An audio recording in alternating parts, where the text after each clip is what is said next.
Hello friends, मैं सी निखिल गुप्ता आपके लिए एक और नई वीडियो लाया हूँ जो कि रिलेट करती है इनकम टैक्स चेंजेस पे। जो हमारा अभी बजट 2020 आया है, ये वीडियो उस पर रिलेटेड है। तो मैंने कंपाइल कर दी हैं कुछ चेंजेस जो बहुत ही रेलिवेंट हैं आपके लिए, तो आप इनको पढ़ेंगे तो आपको फ़ायदा मिलेगा, अपडेट रहेंगे आप।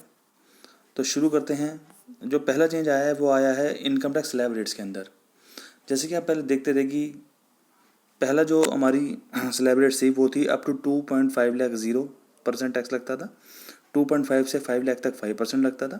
5 लाख से 10 लाख तक 20% लगता था एंड अबव 10 लाख 30% लगता था। और रिबेट हमें 12,500 रुपीज़ की मिलती थी अगर हमारी gross total income up to 5 lakh rupees थी। और हेल्थ एंड एजुकेशन सेस तो 4% लगता ही था। ये हमारी पहले की स्कीम थी। अब एक न्यू स्कीम आ गई है वो कि बिल्कुल ऑप्शनल है, हमारी इच्छा के अनुसार हम ले सकते हैं वो। अगर हमें लग रहा है कि इस न्यू स्कीम से फ़ायदा होगा तो हम इसमें जाएंगे, नहीं तो हम अपनी ओल्ड स्कीम में ही रहेंगे। अब नई स्कीम के अकॉर्डिंग हमारी 2.5 लाख तक 0%, 2.5 से 5 लाख तक 5%, फिर 5 से 7.5 तक 10%, 7.5 से 10 लाख तक 15%, above 10 lakh up to 12.5%, 12.5 lakh तक 20%, अबव 12.5 से 15 लाख तक 25% एंड अबव 15 लाख तक 30%। आप देखेंगे इसके अंदर जो इनकम का वो है वो 15 लाख तक कर दिया गया है, 15 लाख तक स्लैब खुल गई है।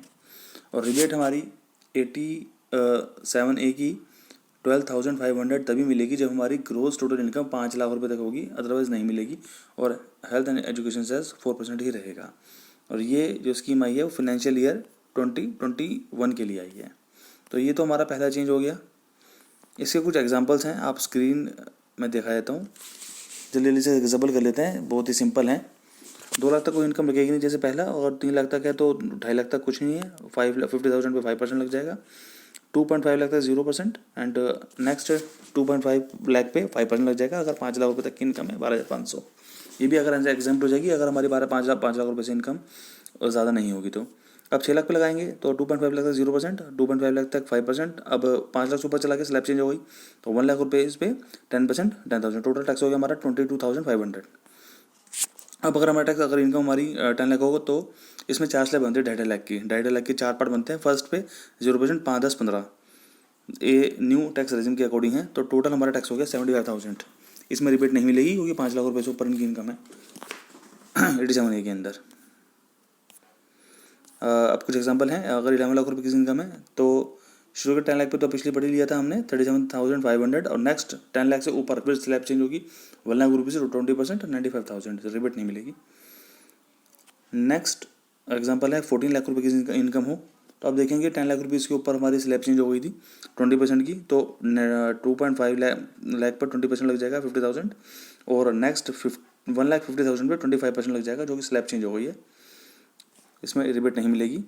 अगर 50 लाख रुपए की इनकम हो तो आप देखेंगे 15 लाख रुपए तक सारी हमारी टैक्स स्लैब रेट यूज़ हो जाएंगी 25% तक की, जो कि हमने ऊपर तक एग्जांपल किए हैं। तो 15 लाख रुपए तक हमारी 25% लगेगी, और जो रिमेनिंग 35 लाख हैं, जो रिमेनिंग 35 लाख हैं उस पर हमारा 30% का टैक्स स्लैब लग जाएगा, जो कि हमारा टैक्स बन जाएगा 12,37,500। आगे बढ़ते हैं। New income tax rate is optional if the taxpayer opts for a new scheme. He will not get benefit of a standard deduction, loss from house property and Chapter 6A की deduction like ATC ATD। याद रहे कि पिछले अगर हम over tax rates claim करेंगे तो हमें standard deduction 50,000, ATC and ATD like chapter 6A के benefits and loss from house property maximum 2 lakh की हमें बेनिफिट मिलता था। But if we go for new scheme then we cannot claim standard deduction, no chapter 6 deduction और loss from house property हम नहीं claim कर सकते क्योंकि इसके अंदर हमारे टैक्स स्लैब रेट्स वैसे ही कम है। आप देखेंगे कि हमारा इसके अंदर 5%, 10%, 15%, 20% का स्लैब रेट है, लेकिन अर्लियर हमारा 5% के बाद सीधा 20% का स्लैब रेट था। तो इस न्यू स्कीम के अंदर हमारे जो स्लैब रेट्स है काफ़ी छोटे निकल कर आए हैं, कम निकल कर आए हैं। इसका बेनिफिट हम ले सकते हैं लेकिन हमें ये वाले बेनिफिट नहीं मिलेंगे स्टैंडर्ड डिडक्शन का, ATC ATD और लॉस फ्रॉम हाउस प्रॉपर्टी। ये एग्जांपल देखिए आप, अगर हमारी 50,000 रुपये पर मंथ है तो हमारा एक सैलरी का स्ट्रक्चर है, 50,000 रुपये पर मंथ सैलरी है, तो बताइए इसमें टैक्स कितना लगेगा। मैंने देख लिया करंट और न्यू, मतलब अभी अर्लियर, मतलब करंट मतलब अर्लियर पहले क्या था, अब न्यू स्कीम में क्या है। मंथली सैलरी 50,000, एनुअल हमारी 6 लाख होगी, सन डिडक्शन ओल्ड स्कीम में मिल गया 50,000, नेट एनुअल सैलरी 550, इधर 6 लाख। टैक्स हमारा 22,500, रिबेट कुछ नहीं मिलेगी नहीं, क्योंकि 6 लाख 5 लाख से ज़्यादा होता है, तो 5 लाख रुपये तक की कोई इनकम पे तो तभी मिलती है रिबेट जब 5 लाख रुपये तक की GTI हो, ग्रॉस इनकम या net taxable income. Net tax हमारा 22,500, सेस 900। अब देखेंगे इसके अंदर टैक्स में कोई चेंज नहीं आया, दोनों स्कीम इसमें से हम किसी भी स्कीम में जा सकते हैं, तो हमें नुकसान नहीं होगा अगर हमारी 6 लाख रुपये तक की इनकम है। दूसरा एग्जांपल, अगर एक पर्सन की बिजनेस इनकम 88 लाख है during the year, he has claim deduction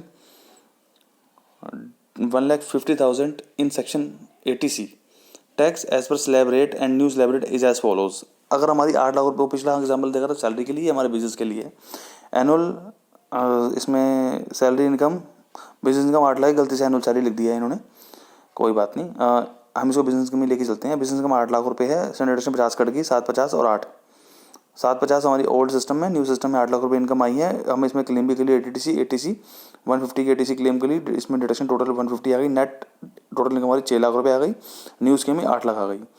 tax हमारा 32,500, इधर 45,000 देखेंगे आप, न्यू स्कीम के हमें लॉस हो रहा है, तो हम इसके अंदर ओल्ड स्कीम में जा सकते हैं। इसी तरह से हमें कैलकुलेशन करनी पड़ेगी, हमें जिस स्कीम में फ़ायदा होगा हम उसी स्कीम में जाएंगे।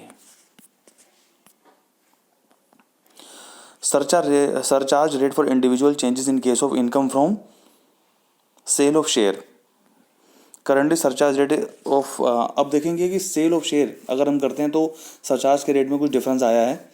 वैसे अभी हम करंटली हमारा जो सरचार्ज रेट चल रहा है वो है 50 लाख तक तो कोई सरचार्ज लगता नहीं है, 50 लाख से 1 करोड़ रुपए तक 10% का सरचार्ज है, 1 करोड़ से 2 करोड़ रुपए तक 15% का सरचार्ज है, एंड 2 करोड़ से 5 करोड़ रुपीज़ तक 25% का सरचार्ज है, और 5 करोड़ से ऊपर 37% का सरचार्ज है हमारा एट प्रेजेंट।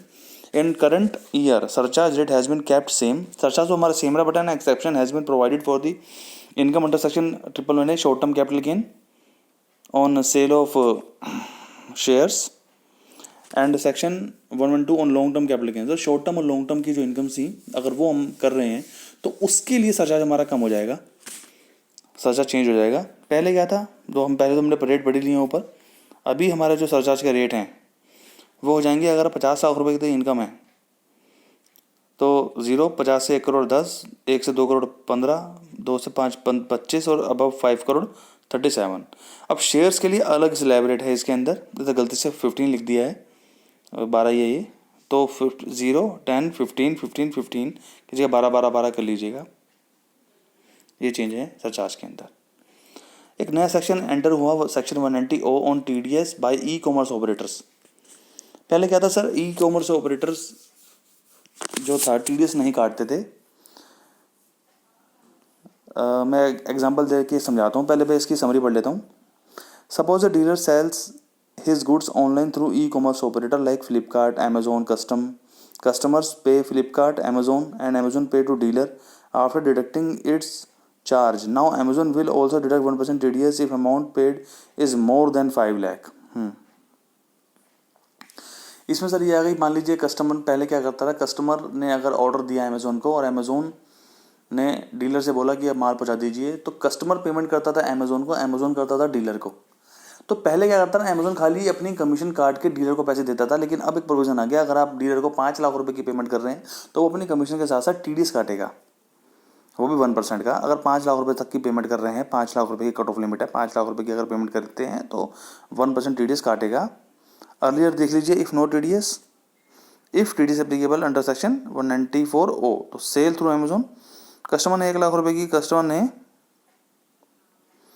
1 लाख रुपए की पेमेंट अमेज़ोन को दी, अमेज़ोन ने डीलर को दे दी 1 लाख रुपए की पेमेंट दी, तो उसने अपनी कमीशन काटी 20,000 रुपीज़, 80,000 अमेज़ोन ने डीलर को दे दी। इस केस के अंदर क्या है, अमेज़ोन ने कमीशन तो काटी 1 लाख रुपये 20,000 रुपये की, TDS काट लिया 1,000 रुपीज़ 1 लाख रुपये पे, तो 79,000 थी। तो ये नया सेक्शन आया है, TDS if no PAN number for section 194 is 5%। वैसे वहाँ, क्योंकि यहाँ पे इसमें जब 1% काट रहे हैं तो अगर TDS पैन नंबर नहीं देगा अगर डीलर, तो उसका हम 5% काट लेंगे।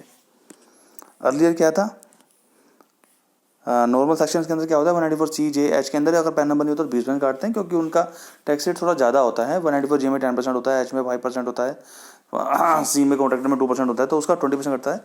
लेकिन इन सेक्शन अभी क्या है 194C J और H के अंदर अगर हमारा पैन नंबर नहीं होगा तो हम TDS काटेंगे 20%।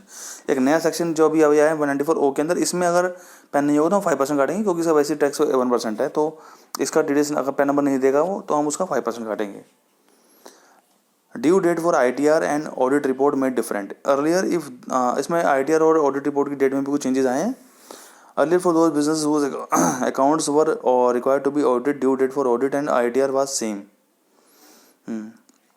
इसमें क्या था कि अगर पहले कोई ऐसे इंडिविजुअल जिसकी टैक्स ऑडिट होनी थी तो उनकी ITR और टैक्स ऑडिट की डेट सेम होती थी 30 सितंबर, जो कि बढ़कर 31 अक्टूबर हो गई थी। लेकिन अब क्या है, एक थोड़ा छोटा सा चेंज आया है। अगर इनकम टैक्स की जो डेट है वो 30 सितंबर है और टैक्स ऑडिट रिपोर्ट की डेट 31 अक्टूबर हो जाएगी।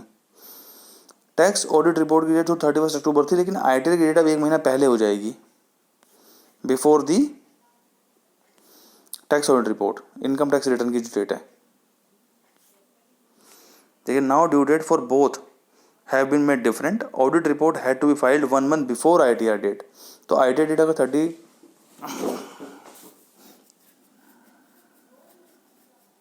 इसमें डेट 1 महीना का डिफरेंस रहेगा दोनों में।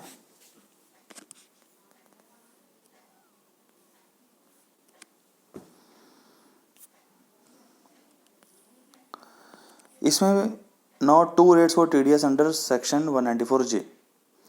अब क्या है कि पहले क्या था कि प्रोफेशनल, टेक्निकल एंड रॉयल्टी और नॉन कोऑपरेटिव फीस का 10% TDS हुआ करता था। अब प्रोफेशनल का तो 10% है और टेक्निकल, रॉयल्टी और नॉन कोऑपरेटिव फीस का 2% TDS काटेंगे। ये नया एक अमेंडमेंट आया है। और turnover limit for section 44AD, जो प्रेजेंटिव इनकम होती थी पहले 2 करोड़ रुपए तक, हमारी इच्छा होती थी कि हम 44AD में हम जा सकते हैं और हमें 8% ब्लैंकेट रेट बैंक टर्नओवर और 6% कैश टर्नओवर का देना पड़ता था। अब क्या हो गया इस स्कीम के अंदर, ये 2 करोड़ की लिमिट 5 करोड़ हो गई है। Provided cash receipt are not more than 5% of total receipt and cash payment are not more than 5% of total payment. तो 2 करोड़ रुपये की लिमिट हो गई है, 5 करोड़ रुपीज़ हो गई है कि हम 5 करोड़ रुपये तक 44AD यूज़ कर सकते हैं। बट हमारी जो कैश रिसीट और पेमेंट है उसको टोटल रिसीट की 5% नहीं होनी चाहिए कैश रिसीट, और कैश पेमेंट 5% नहीं होना चाहिए, इससे ऊपर नहीं होना चाहिए टोटल पेमेंट्स का। तो हम 44AD यूज़ कर सकते हैं अप टू 5 करोड़ रुपीज़। तो ये समरी है छोटी सी। If turnover up to 2 crore 8 और 6% का प्रॉफिट मान लिया जाएगा। और now if turnover up to 2 crore 8-6% is profit for normal business. If turnover up to 5 crore 8% 6% is profit for non cash business, maximum 5% cash transaction. हाँ, अगर 5 करोड़ रुपए का टर्नओवर पे हम जा सकते हैं अगर for non cash transaction, maximum 5% transaction हो तो हम 5 करोड़ रुपए जा सकते हैं।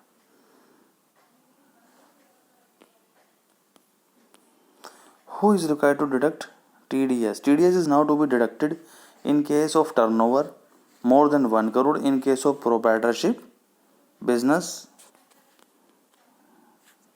instead of who is required to deduct the TDS? TDS is now to be deducted in case turnover more than 1 crore, in case of proprietorship business, instead of 2 crore earlier. Earlier क्या था, TDS was required to be deducted if deductor is company. Company के case में तो हम always TDS काटते हैं, partnership के case में भी ऑलवेज काटते हैं, प्रोप्राइटरशिप के केस में काटते हैं कि अगर लास्ट ईयर हमारी जो ऑडिट है वो कंपलसरी थी एंड ऑडिट वाज कंपलसरी होती थी when turnover more than 2 crore in case of business and gross receipts more than 50 lakh in case of profession. ये पहले हुआ करता था। TDS उन पर्सन को काटना मैंडेटरी होता था जिनकी टैक्स ऑडिट मैंडेटरी थी और टैक्स ऑडिट होती थी मोर than 2 crore rupees in case of business अगर कर रहे हैं, प्रोफेशन है तो 50 लाख रुपये से ऊपर हो। लेकिन अब TDS is required to be deducted if deductor is company, तो हमेशा कटेगा, पार्टनरशिप हमेशा कटेगा, proprietorship if last turnover was more than 1 crore in case of business for 50 lakh in case of professional. जो 2 करोड़ का था वो 1 करोड़ हो गया, 1 करोड़ रुपये से टर्न ओवर ज़्यादा हो जाएगी तो भी हमें TDS काटना मैंडेटरी है। अब जैसे अब एक नई अमेंडमेंट आई, डिविडेंड डिस्ट्रीब्यूशन टैक्स एबोलिश्ड। ये पहले डिविडेंड डिस्ट्रीब्यूशन टैक्स करता था कंपनीज अगर डिविडेंड पे करती थी तो कंपनी डिविडेंड डिस्ट्रीब्यूशन टैक्स काट लिया करती थी 20.56 के रेट पे, और लेकिन अब वो एग्जाम्प्ट हो गया है, तो वो सारा का सारा डिविडेंड टैक्सेबल हो जाएगा in the hands of the share holder. पहले एग्जाम्प्ट हुआ करता था। Faceless scrutiny and appeal in income tax. पहले क्या होता था कि फेसलेस स्क्रूटनी जो होती है फेसलेस ही हुआ करती थी पहले भी, अब भी। चेंज ये है कि अपील पहले फेसलेस नहीं हुआ करती थी, मैनुअली हुआ करती थी, लेकिन अब अपील का प्रोविजन भी आ गया है कि वो मैनुअली नहीं होगी, scrutiny and appeal both online होंगी। अब आधार का, अब पैन कार्ड अब आधार कार्ड से जनरेट हो जाया करेगा। पहले तो एड्रेस प्रूफ वगैरह भेजना पड़ता था, लेकिन अब आधार कार्ड से ही पैन जनरेट हो जाया करेगा, ये भी नया आया है। और TCS रेट में इंट्रोडक्शन हुआ है। अगर आप मनी चेंजर हैं और अगर आप 7 लाख रुपीज़ तक की पेमेंट करते हैं तो आपको 5% TDS काटना पड़ेगा। ओवरसीज टूर पैकेज देते हैं तो 5% काटना पड़ेगा। और अगर आप 10 करोड़ रुपये से ऊपर आपका सेल परचेज करते हैं, sale of any goods if turnover of salary is more than 10 crore, तो अब 50 लाख रुपीज़ की कट ऑफ है तो 0.10% का TDS काटना पड़ेगा, TCS काटना पड़ेगा। तो ये कुछ प्रोविज़न थे मेन जो कि चेंज हुआ है। और एक छोटा सा चेंज अभी और भी आया है इसमें इनकॉर्पोरेट कर नहीं करा, वो है रेसिडेंशियल स्टेटस के अंदर जो 182 डेज़ की लिमिट थी रेसिडेंट कहलाने के लिए, अब वो 120 डेज़ की हो गई है। दैट इज़ अगर आप 120 डेज़ अगर इंडिया में रहते हो तो ही आप रेसिडेंट हो। मतलब नॉन रेसिडेंट रहने के लिए आपको 240 डेज़ इंडिया से बाहर रहना पड़ेगा, तब आप नॉन रेसिडेंट रहोगे, अदरवाइज आप रेसिडेंट हो। और रेसिडेंट बनने के लिए सिर्फ आपको 120 डेज ही रहना पड़ेगा, आप रेसिडेंट बन जाएंगे। तो इससे आपकी ग्लोबल इनकम टैक्सेबल हो जाएगी, ये गवर्नमेंट को बहुत बड़ा बेनिफिट है। तो सर ये कुछ चेंजेस थे जो हमने बताए आपको बजट 2020 के। अभी हम आगे से और भी आपको अच्छी अच्छी वीडियो ला के देंगे। थैंक्स।